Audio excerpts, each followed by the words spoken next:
नमस्कार साथियों, मैं हूं डॉक्टर अजीत सिंह। हमारे YouTube चैनल पर आप सभी का एक बार फिर से स्वागत है। साथियों, आज की क्लास में हम पॉलिटिकल साइंस से संबंधित कुल 20 प्रश्न सॉल्व करेंगे, जो विभिन्न प्रतियोगी परीक्षाओं के लिए समान रूप से उपयोगी होगा। तो मित्रों, आइए समय को नष्ट न करते हुए हम प्रश्नों को सॉल्व करते हैं, जिसमें से पहला प्रश्न है, निम्नलिखित में से किस एक वाद में सर्वोच्च न्यायालय ने कहा कि प्रस्तावना भारत के संविधान का एक अंग है? बेरूबारी विवाद, सज्जन सिंह विवाद, गोलकनाथ वाद, केशवानंद भारती वाद। तो साथियों, केशवानंद भारती बनाम केरल राज्य 1973 के मामले में सर्वोच्च न्यायालय ने कहा कि प्रस्तावना भारतीय संविधान का एक अभिन्न भाग है। सर्वोच्च न्यायालय के शब्दों में, हमारे संविधान की नींव उद्देशिका में वर्णित बुनियादी तत्वों पर खड़ा है। यदि इनमें से किसी भी तत्व को हटा दिया जाए तो सारा ढांचा ही ढह जाएगा, अर्थात संविधान वही नहीं रह जाएगा, अर्थात अपना व्यक्तित्व व पहचान खो देगा। इसलिए साथियों, इसका करेक्ट आंसर केशवानंद भारती बनाम केरल राज्य अर्थात ऑप्शन डी हो जाएगा।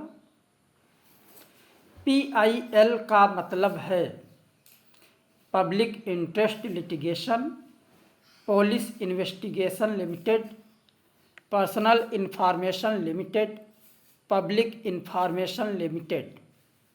तो साथियों, PIL का मतलब होता है पब्लिक इंटरेस्ट लिटिगेशन, अर्थात यह जनहित याचिका के नाम से प्रसिद्ध है। जनहित याचिका उच्च न्यायालयों एवं उच्चतम न्यायालय दोनों में प्रस्तुत की जा सकती है।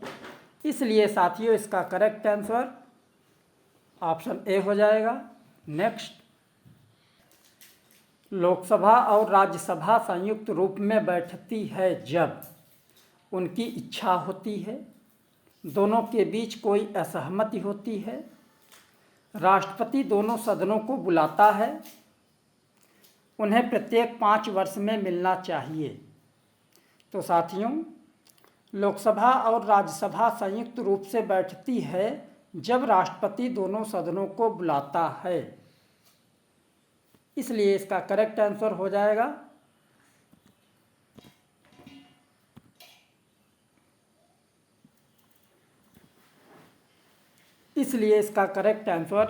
जाएगा ऑप्शन सी, राष्ट्रपति दोनों सदनों को जब बुलाता है। नेक्स्ट, निम्न में से कौन सा विषय भारत के संविधान की राज्य सूची में है? पुलिस, केंद्रीय लोक सेवाएं, शिक्षा, इनमें से कोई नहीं। मित्रों, राज्य सूची में पुलिस और सार्वजनिक व्यवस्था है, जबकि संघ सूची में केंद्रीय लोक सेवाएं तथा समवर्ती सूची में शिक्षा आदि है। इसलिए इसका करेक्ट आंसर ऑप्शन ए हो जाएगा। नेक्स्ट, निम्नलिखित में से कौन एक किसी राज्य की विधान परिषद को समाप्त करने के लिए प्राधिकृत है? राष्ट्रपति, संसद, राज्यपाल, विधान परिषद का अध्यक्ष। साथियों, किसी भी राज्य में विधान परिषद को समाप्त करने के लिए संसद प्राधिकृत है। इसलिए इसका करेक्ट आंसर ऑप्शन बी हो जाएगा। नेक्स्ट, भारतीय संविधान का अनुच्छेद 44 संबंधित है समान नागरिक संहिता से, पंचायती राज से, फैक्ट्री के प्रबंधन में मजदूरों की साझेदारी से, गरीबों को मुफ्त कानूनी सहायता से। तो मित्रों, भारतीय संविधान का अनुच्छेद 44 समान नागरिक संहिता से संबंधित है, अर्थात इसके तहत राज्य द्वारा भारत के समस्त राज्य क्षेत्र में नागरिकों के लिए एक समान नागरिक संहिता प्राप्त कराने का प्रयास करना नीति निर्देशक तत्वों में शामिल किया गया है। इसलिए साथियों, इसका करेक्ट आंसर ऑप्शन ए हो जाएगा। नेक्स्ट, भारत का उपराष्ट्रपति अपने पद पर 5 वर्ष की अवधि तक बना रहता है, लेकिन वह अपने पद से इससे पहले भी त्यागपत्र दे सकता है, जिसे वह संबोधित करेगा। राज्यसभा के वरिष्ठ सदस्य को, राष्ट्रपति को, स्पीकर को, भारत के प्रधान न्यायाधीश को। मित्रों, भारत का उपराष्ट्रपति अपने पद ग्रहण की तारीख से 5 वर्ष की अवधि तक पद धारण करेगा, परंतु वह राष्ट्रपति को संबोधित अपने हस्ताक्षर सहित लेख द्वारा अपना पद त्याग सकेगा। इस प्रक्रिया का वर्णन संविधान के अनुच्छेद 67A में है, इसलिए साथियों इसका करेक्ट आंसर ऑप्शन बी हो जाएगा। नेक्स्ट, निम्न में से कौन सा विषय समवर्ती सूची में नहीं है? फौजदारी कानून, विवाह तथा विवाह विच्छेद, सार्वजनिक व्यवस्था, आर्थिक व सामाजिक नियोजन। सार्वजनिक व्यवस्था समवर्ती सूची में नहीं है। यह राज्य सूची की प्रविष्टि संख्या 1 के अंतर्गत उल्लिखित है। समवर्ती सूची की प्रविष्टि संख्या 1 फौजदारी कानून, प्रविष्टि संख्या 5 में विवाह तथा विवाह विच्छेद का वर्णन है, जबकि प्रविष्टि संख्या 20 आर्थिक व सामाजिक नियोजन का उल्लेख करती है। इसलिए साथियों इसका करेक्ट आंसर ऑप्शन सी हो जाएगा। नेक्स्ट, भारत का राष्ट्रपति संसद सदस्य नहीं होता है क्योंकि उसे अपने कार्यालय की गरिमा को कायम रखना है, उसे यह देखना है कि वह निष्पक्ष रहे, वह सरकार के अधीन एक लाभदायक पद धारण करता है, वह यह बनना नहीं चाहता। तो मित्रों, भारत का राष्ट्रपति संसद का सदस्य नहीं होता है क्योंकि उसे यह देखना है कि वह निष्पक्ष रहे, उसका चुनाव संसद के दोनों सदनों के निर्वाचित सदस्यों एवं राज्यों की विधानसभाओं के निर्वाचित सदस्यों द्वारा होता है। राष्ट्रपति के हस्ताक्षर के बिना कोई भी विधेयक कानून का रूप नहीं ले सकता। इस तरह वह कार्यपालिका के साथ विधायिका का भी एक अंग होता है। इसलिए इसका करेक्ट आंसर ऑप्शन बी हो जाएगा। नेक्स्ट, निम्न में से कौन सा सूचना के अधिकार के विषय में सही है? यह एक मौलिक अधिकार है। न तो यह मौलिक अधिकार ही है और न ही विधिक अधिकार। यह मौलिक और विधिक दोनों अधिकार है। यह एक विधिक अधिकार है।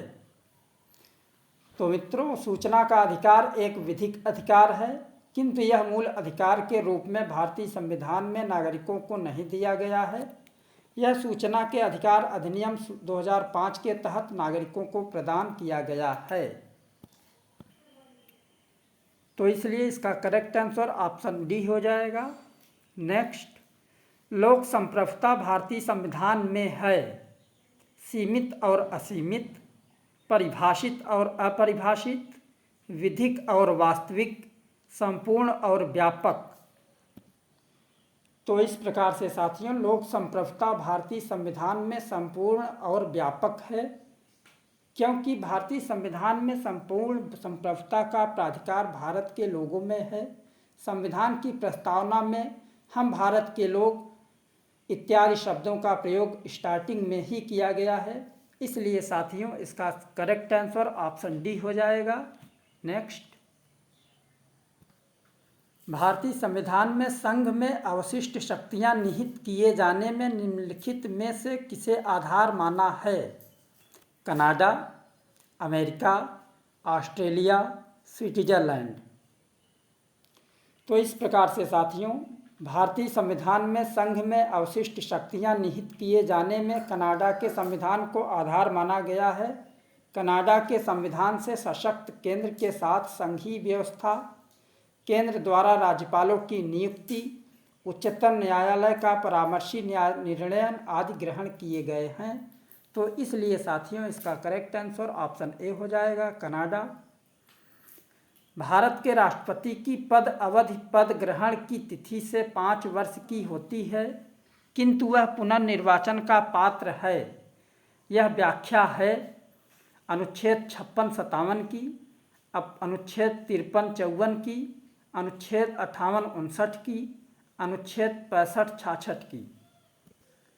तो मित्रों, अनुच्छेद 56-57 के तहत राष्ट्रपति पुनर्निर्वाचन के लिए पात्र है, इसलिए इसका करेक्ट आंसर ऑप्शन ए हो जाएगा। नेक्स्ट, सूची फर्स्ट तथा सूची सेकंड को सुमेलित कीजिए तथा नीचे दिए गए कूट से सही उत्तर चुनिए।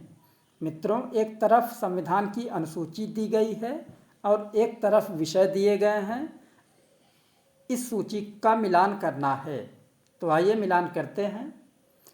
तो मित्रों, तृतीय सूची शपथ से संबंधित है, चतुर्थ सूची प्रतिनिधित्व से संबंधित है और छठी सूची जनजाति क्षेत्र से संबंधित है और नौवीं अनुसूची भूमि सुधार से संबंधित है। इसलिए साथियों, इसका करेक्ट आंसर ऑप्शन बी हो जाएगा।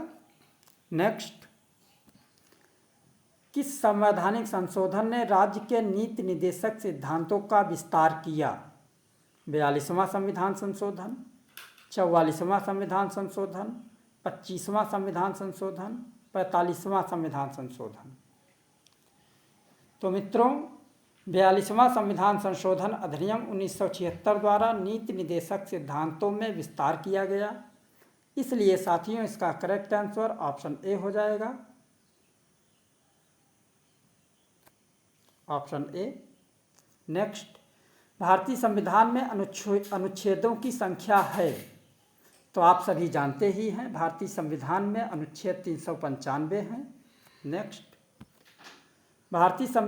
भारतीय संविधान के निम्न अनुच्छेदों में किसमें निर्वाचन आयोग का प्रावधान है? अनुच्छेद 320, अनुच्छेद 324, अनुच्छेद 326, इनमें से कोई नहीं। तो मित्रों, जहाँ तक आप जानते ही हैं, भारतीय संविधान के अनुच्छेद 324 में निर्वाचन आयोग का प्रावधान है।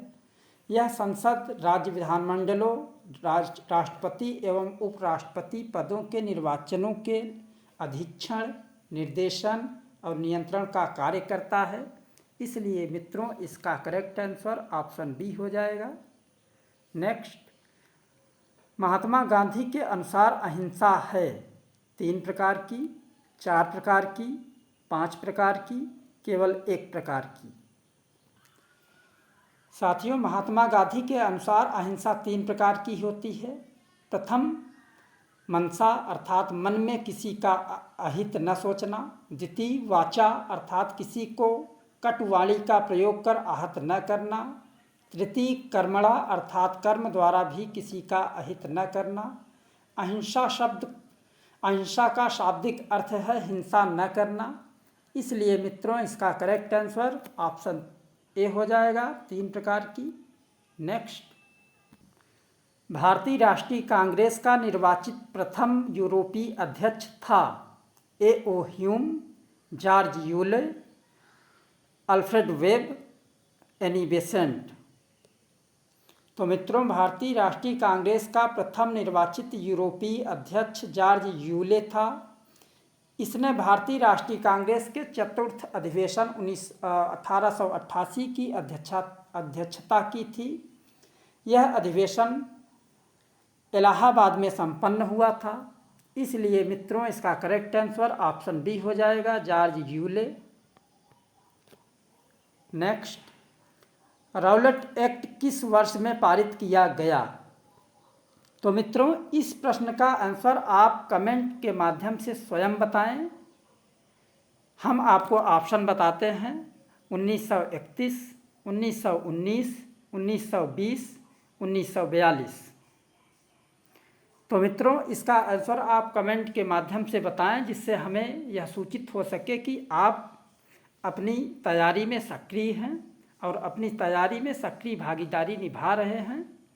तो मित्रों, आज की क्लास में बस इतना ही। आशा करता हूं कि आज की क्लास आपको पसंद आई होगी।